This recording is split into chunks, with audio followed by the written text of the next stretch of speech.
Hey guys, it's Lori. This is Monday, January 16th.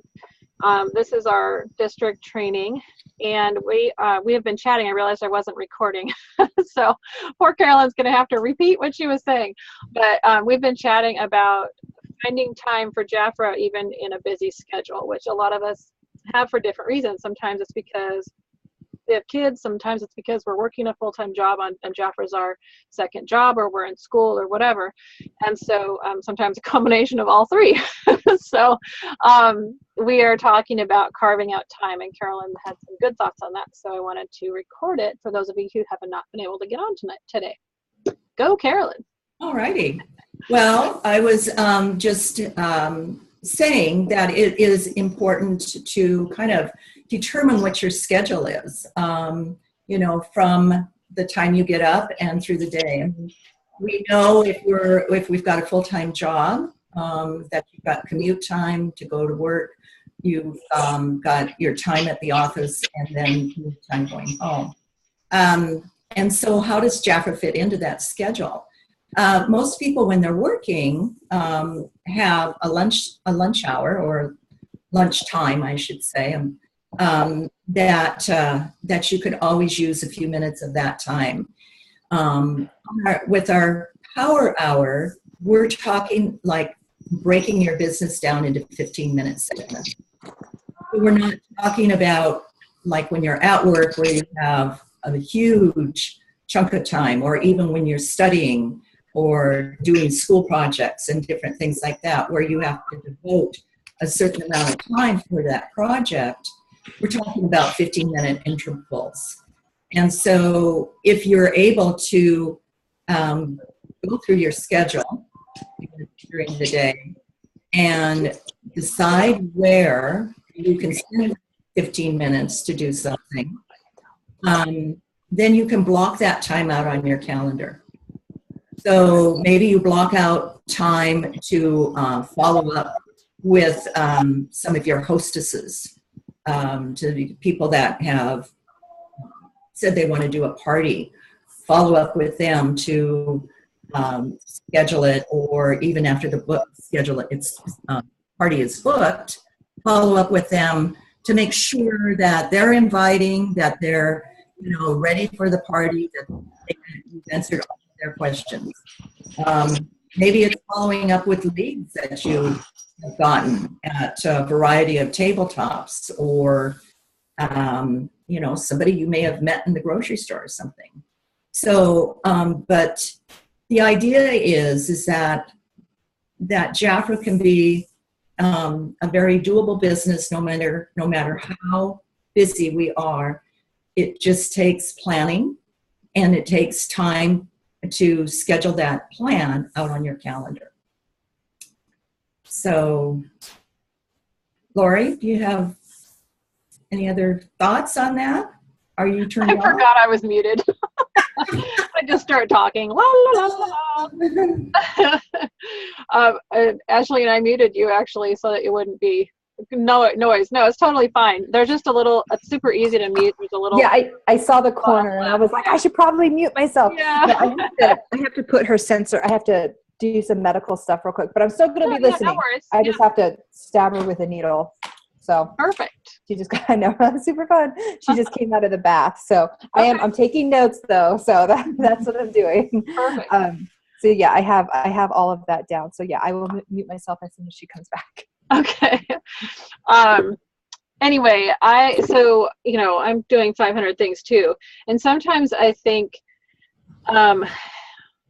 it really boils down to 5 minutes here, 5 minutes there, because I can't, I will have great intentions to call 10 people in a day, and then life takes over and people are messaging me and emailing me and texting me, and my kids are doing this and my kids are doing that, and I'm interrupted or just plain old distracted, which is a big piece of it.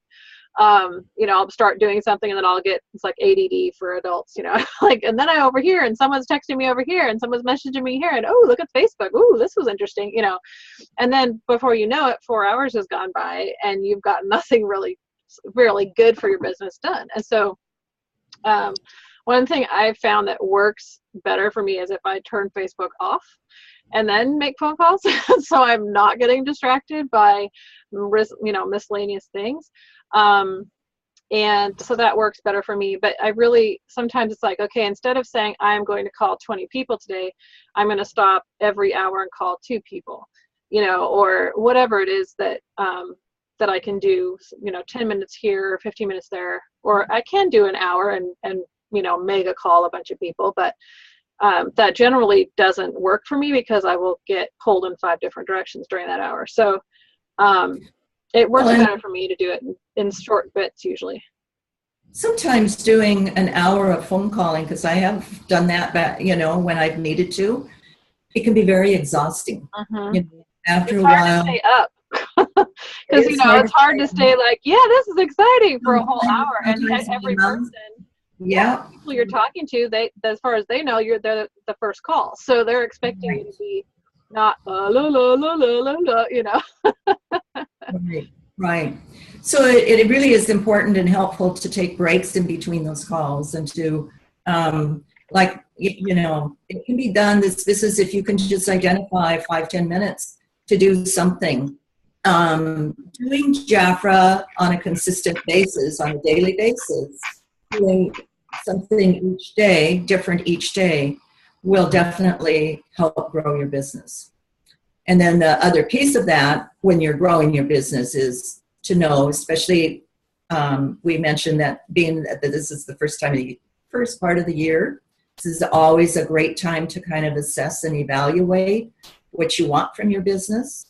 And so when you know what you want from your business, then it makes more sense to be able to carve out that time and be able to do the activities to get you to where you want to be.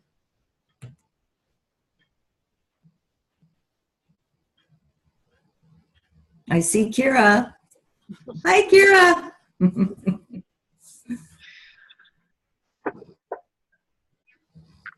We're still here. I'm totally listening. That's great. Change her pump site. Cool, man. Hi, this is Gail. Can you hear me? Yes. Hi, Gail. Hi. I'm on the phone line, so I've been listening and didn't realize I was muted too. I'm la la la la la. I'm like, wait a minute, they're not responding.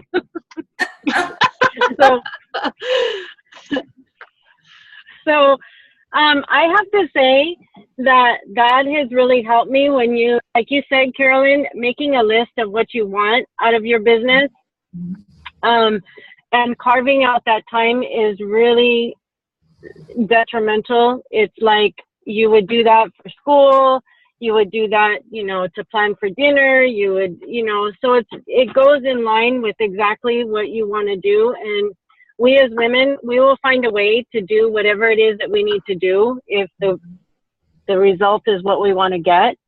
So having that power hour is huge.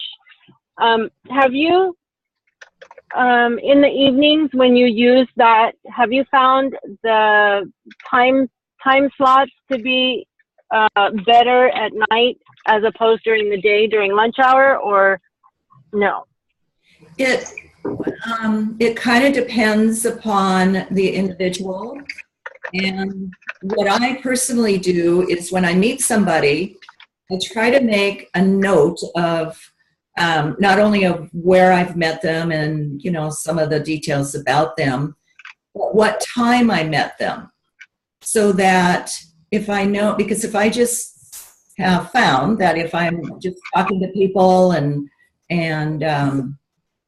not making a note of that, then I forget when I met them. And if they're working during the day, they're obviously not going to be available to talk with. And so that would be somebody that I would talk with in the evening. However, if they're people who are off work or, not working during the day or whatever their situation is, then I call them around the same time that I've met them because they will usually be available.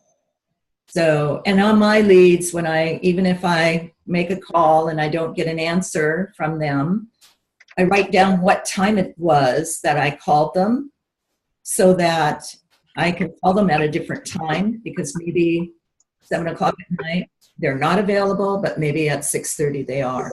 So I try to be conscious of when I'm calling people and trying to kind of change it up a little bit, call them at a different time if I'm not getting any response from them. Sometimes that works, sometimes it doesn't.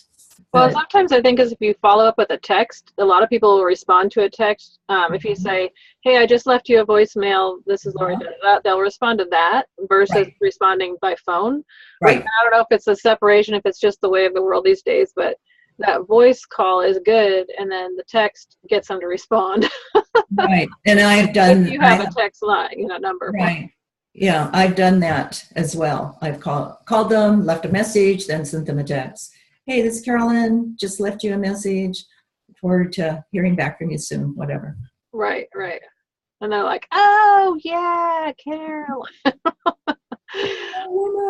Well, I think a lot of us, there's so many telemarketers now too, that if they see a number they don't recognize, they'll just let it go to voicemail because they don't know it's you. And so if you text them immediately and say, "Hey, I just left you a message," then they're more like, oh, that's who it was. Or, I know that I do not listen to my voicemails as fast as I respond to text myself.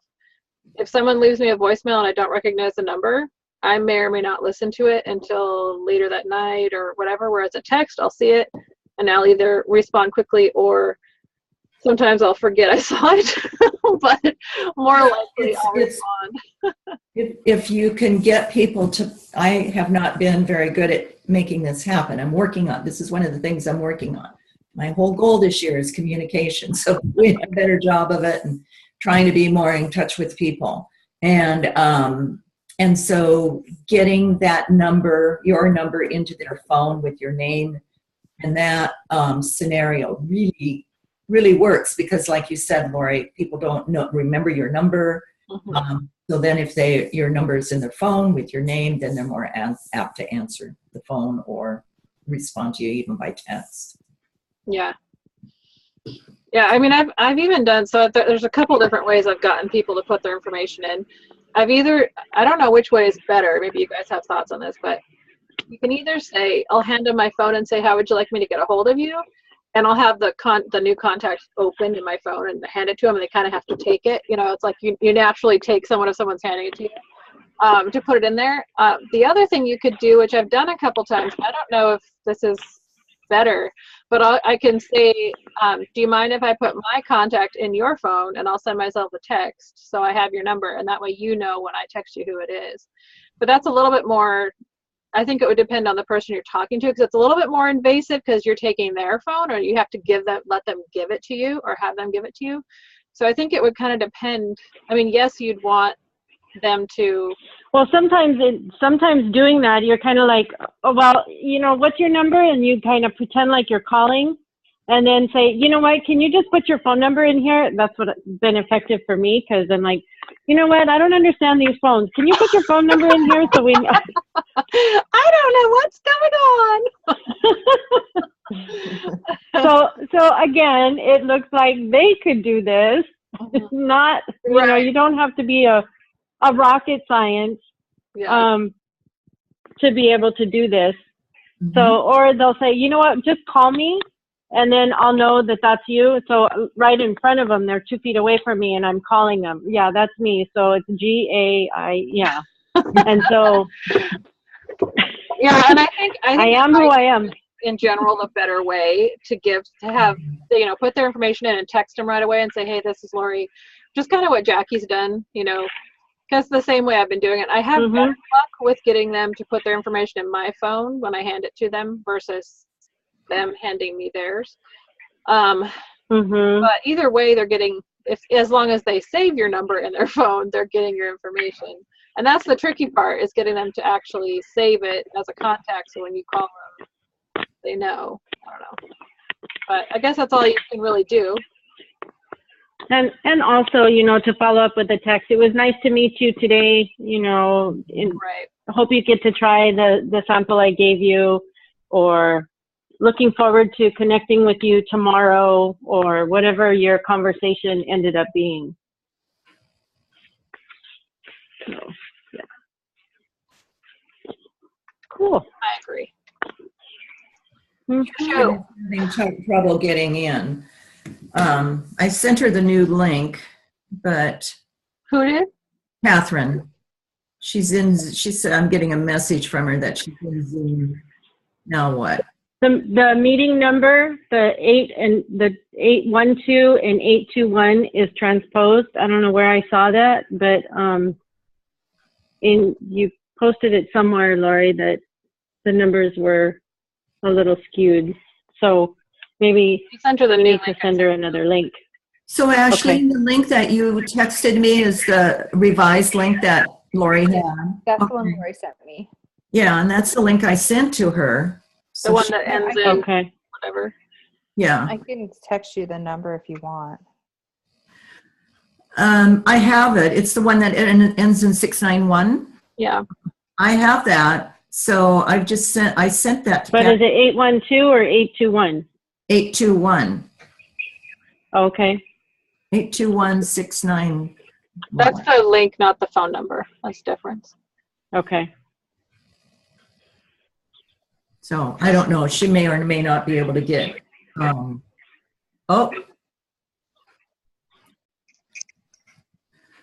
She's saying she has to download she's having trouble. I'll have to talk to her. She's not She does able have to to get download. She does have to download the program onto her computer. You do have to download the Does she program. have a Mac? Because I had to. Because I didn't have to download the program. Yeah, I made an account, and then when I wanted to get into the call, I had to download it. I had to download the program again. Okay. I'll have to talk to her later. I don't know. Don't know. She could call in, but she wouldn't be able to see anything. Not that we're showing anything on screen besides us. Yeah, I'll tell her to call.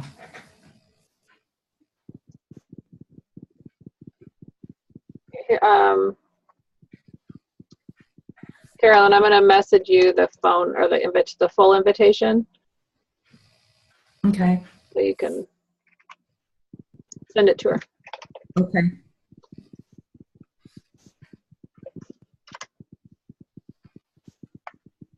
Anyway, so we're gonna be talking about follow up tonight in the 5:30 call, but that's a different group. So one thing that I ran across about, I don't know, a year ago, 6 months ago, and I've heard multiple times over my time in Jafra, but I've never really paid much attention to it, which is really bad, is the 2-2-2 rule, which is 2 days, 2 weeks, and 2 months. And I thought that was really easy to remember. And so you basically, once you give them the product or they get their product, whether they ordered it online or whatnot, you call them about 2 days later, ask them how they're enjoying it, if they have any questions, call them 2 weeks later to check in and make sure everything is, if they have any, issues, or if they are feeling like it's not the right fit or whatnot. Because you do have a short window of time that you can return things to Jafra, because we have a 100% guarantee. So if it's reacting to their skin or something, you want to know about it then, not 2 months later when you call them again to reorder. So it's like a check-in rule. And one of my things this year is to absolutely be 100% with that, because it is part of the service we provide. And that's one thing I've not been very consistent with. I'll do it with some clients and not with others. And so I really need to buckle down. And with every client that orders this year, I'm going to try to at least contact them, even if they don't speak English or something, send them an email or a text message or something and just say, hey, thanks for your order. Just checking in to make sure everything's going well. If you have any questions, because that way you're, number one, you're in touch with them, and whether they found you online or not, you're providing that service. And if they don't want it, they'll say, oh, great, thanks, bye, and if they have a question, then you have a service for them. So, or you're providing that service, which I need to get better at. That's my, It builds that trust too. yeah. Yep. Gail, do you have something to say? Practice makes permanent. Practice. I was on mute again. I'm sorry. I'm Oh. multitasking. As you talk about getting distracted and blocking out time, I'm having a couple of girls hopefully here tonight for the 5:30 call, and so I'm just moving things around. So Nice. yeah, practice makes permanent. The more you do things consistently, and you talk about the beginning of the year, it's worked in the past for me, whereas the night before you write a list of things to do that you want to accomplish during the day. And when you wake up in the morning, it's kind of that job description, coming from the corporate world and just restructuring yourself to, I have a job at home and these are my duties that I need to do. And you have a business side and you have a personal side, because truly, when you're at home, you figure, oh, well, I got to clean the dish, or I got to empty the dishwasher, and I got to do laundry. So you end up doing more of those personal things. But if you have your business list next to you, it's like, okay, I'll do 2 business things and 1 personal, so that you're actually feeling, you've made these calls in that 15-minute power hour, and then you can go do some of your personal stuff. So you feel very productive, even though you have a home-based business. So Yeah, making that list for me is very helpful, getting things done. And if I don't finish it today, then my role is I need to write that same thing on my list tomorrow. And if I don't get to it for a week, man, I'm tired of writing that same thing. I better get off my butt and do it. So, you always put the hardest one first. And that is whatever is hard for you or the most challenging to you. And the sooner you get it done, the more you can go back and do your laundry. It's kind of like putting gas in my car. I really don't like doing that. I would give a royal jelly to do that. So You just gotta move to I'm with Janet Zanini. So, on my personal things, I know I need to get gas. So I put that in my time zone blockage. And I keep putting it on my list. And before you know it, I'm like, oh my God, the light's going on. So it's a good thing I have George, because he'll put the gas in my car. I'm like, you know what? My light just went on. But it's something I constantly see that I am or am not doing. It also empowers you to believe that when you do something, it's a positive feeling, and you're like, wow, that wasn't so hard. That was easy. The whole Staples thing, you get the easy button. Mm-hmm. But writing things down, even if it's filing 5 things, yeah, I really don't like filing, but I put that on my list because that's something I need to do, so that I have an arena that when I walk into my office, that it's I have work. no It's idea not- what you're talking about, Gail.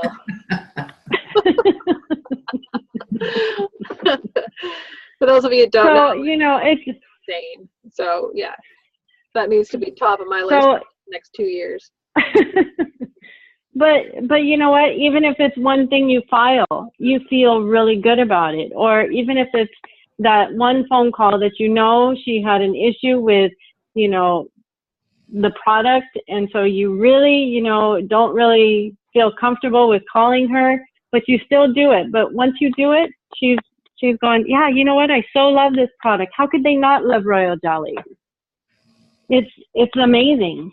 Right. And so you hear somebody on the other line raving about what you gave them as a gift or a sample or a tester of whatever. And you're like, oh my God, I'm so glad you called me, because you know what? I've had my grandkids here, and I've had, a lot of things coming in. I had to work late, and they get busy too. Mm-hmm. So it's really helpful when you do that list. It's really important. And I'm trying to get better of that. I don't always copy it from day to day, but I do at the end of the week look at it and go, I guess I better do that. It's going to be the 15th of the month, and where am I at? And here we are, the 16th of the month. So yes, it's very helpful making a list. Very true. So, It feels good to mark stuff off, like you're saying too. It's like you make that list, but it just feels good to look back at it and see all the scratch outs. I did that, and I did that. Okay, I really did get something done today, even though it felt like a bunch of little nothing. things, it was still an Mhm. accomplishment. You know, I finished my list, or I got half of it done, which yesterday would have been none, or whatever. So I think, that's Or really have positive exactly. reinforcement too for us, just to know we're working every day. And when you have it in a spiral notebook, you can flip the pages and go, oh, yeah, I said I was going to do that this month, but I didn't write it every day. So I go back to the beginning of the month and I go, yeah, this is what I still need to do. Mhm. Because you only put a few things on, so you're not so overwhelmed that you think, oh my gosh, corporate is looking so much more rewarding. And for those of you who are online, there's like Google Google Calendar has an option for a task list on the right hand side. So if you don't like writing stuff, you want to type it because you're better at that or faster, that's just your thing, that you like it to be on. Then you can make a list online, and then when you check mark it off, Google puts a hash mark through it. So it's the same. You still have that visual of, okay, I had that on my list, it's done. I had that on my list, it's done. And you can see your progress and what you're doing. So yeah, it's, whichever way you do it, if you don't want writer's cramp like Gail has, then though it is, well, for actually me, having yeah, to write it really does inspire you to actually do it, I think, too. I write on my it's calendar. kind of too like writing your goals at the beginning, goals, dreams, aspirations for what you want to accomplish this year. Going back to what you said, Carolyn, why am I doing Jafra? What do I want out of it? And how much time am I willing to devote to that arena? So that's really helpful. Well, I think going back, and I've been taking some photography business training that just on a whole different subject, but the business idea is still the same. It's like they said, figure out how much you want to make and go backwards. So if you want to make 50,000 this year, that broken into 12 is this amount, broken into 4 weeks is this amount. So if you need to make, I haven't done the math for that particular number, but if let's say it's 24,000, right? So that's 2,000 a month. That means 500 a week. Yeah, 500 a week. Obviously, I need to work on my math skills. You're so good. That you need to make, that means you've got to sell 1,000 a week, right? So to make 24,000. And that is the business. Right. Yes, that is Beauty Royal, $250 a week. That's right. And then, Lori, it's also the next step is break that down on a daily basis. Right. How much do I need to make on a daily basis? And where is that money coming from? Is it coming from reorders? Is it coming from a new client? Is it coming from a gathering, a party gathering? Or, where is that going to come from? When we get down to the specifics, and I know this is something that people have talked about and it's been out there, but the SMART goals, have the goals be specific. The more specific we are with the goals, and I need to practice this myself, I have a tendency to write down, quickly write down the goal, but not to be specific with it. This would be really great to have Janet Flores kind of share this portion of it, of being specific, because of how she got her goal of her house. She wanted a certain house, certain area. She's told that story several times. It's a great story. But just be so specific with your goal that that you are then more likely to achieve it. Yeah. Well, we have about 4 minutes before 5 hits, which was having so much fun. It's been going very fast. But those are, I think this subject is really important, and it's a very basic tool that is going to help all of us to grow at the level we want to. And that's the whole point, is what level are you working toward? You have to figure that out first, because if you're just out there, randomly doing Jafra with no goal and no specific dollar amount in mind, you may or may not reach that elusive goal. But if you know the number and you have a goal and you're working towards that specific number daily, like Carolyn said, break it all the way down to every day, and you can make it 5 days a week. So if you have to make 500 a week, then that means 100 a day if you want a weekend. You know, I mean, make it however you're going to do it. If you only have 2 days a week to work Jafra, or if you only have 1 day a week to work Jafra, that means you better have a party every week and sell $500. You know, so it's whatever works for you and whatever is going to get you to your personal goal, not your manager's goal, not your, you know, not Jackie Geisinger's goal, whatever. You have to have the goal in your own mind and work toward your goal, because if you don't believe in it and you don't want it, you're not going to make the effort. So you have to have those goals. And if you break it down and you write it down, like we're saying, writing it is really powerful. Jackie talks about vision boards all the time. Put it in front of you, put it in your bathroom, write it in lipstick on your mirror. You know, what's my goal this year? I don't know. I mean, I'm talking to myself too, because I have big goals this year and I have to stay focused or it's not going to happen. So, you know, all of those things are very important. And I think this is a really, really good subject. Ashleen, did you have any thoughts, questions, comments? No, I'm just writing it all down, and it's very good ideas. I like the idea of the list, and then of the tracking sheet. So, because it's really a lot of time management. I just get so like a million things I have to do all the time that something else always takes priority. So They fly by if we don't schedule them. yeah. Yeah, if you're not scheduling your time, somebody else will. So it's so true, whether it's your boss or your kids or your grandkids, or, you know, but we all have 24 hours. How are you spending yours? And are you in control of those hours?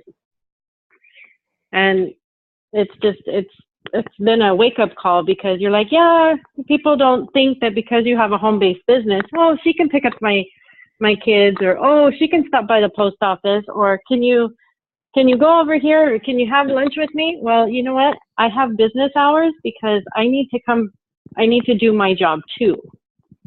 So it's important to value your time,